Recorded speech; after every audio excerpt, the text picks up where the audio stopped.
जी उस्ताद ख़ान मोहम्मद तव्हांजो उस्ताद भी आहे ऐं काफ़ी अरसो तव्हां उन सां गॾु जेको आहे उन जी साए में नातियूं पढ़ियूं आहिनि।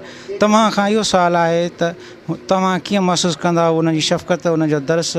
बेटाई साहब जो वैतो आयो त भली ॼायूं मावरूं संदे सालहनि माशर जे मैदान में तनी ॾाज मिलनि ॿियनि वीचारनि ओजागा जाया कया।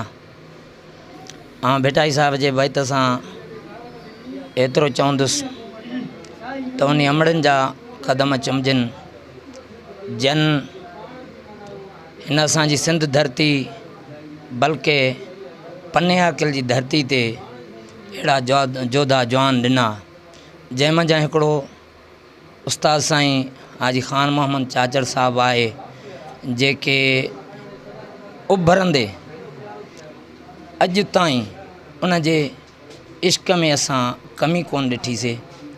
तव्हांजे साल जो जवाबु तक़रीबन जो टाइम उस्ताद सां असां हलिया आहियूं ऐं सभु कंहिंखे उस्ताद पंहिंजा प्यारा हूंदा आहिनि पर हिन उस्ताद जूं वॾियूं ख़ूबियूं आहिनि वॾियूं ख़सलतूं आहिनि मां उहे एतिरियूं बयानु नथो करे सघियां।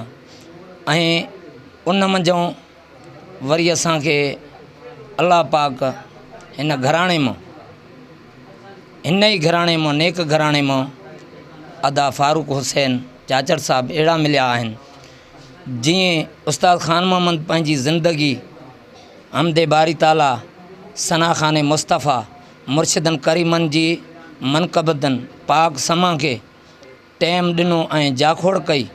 अहिड़े तरीक़े सां अदा फारूक हुसैन जन जी बि महिनत जॾहिं खां हिन पेज खोलियो उहो बि मूं ॾिसण वारो आहे। इन शइ जो शाहिदु आहियां त जॾहिं महफ़िलनि दौरान रबियुल अव्वल दौरान डेली जो डेली रोज़ प्रोग्रामनि मां मोटूं 2 बजे 2:30 बजे त हिन अदे जी इहा महिनत पेज सां जॾहिं सिज उभिरे पियो तॾहिं वरी कलाक अधु आराम करनि पिया।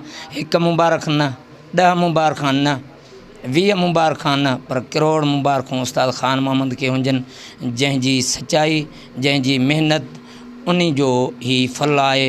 इन मंझां अदा फारूक हुसैन भी आहे करोड़ मुबारकूं उन्हनि खे हुजनि।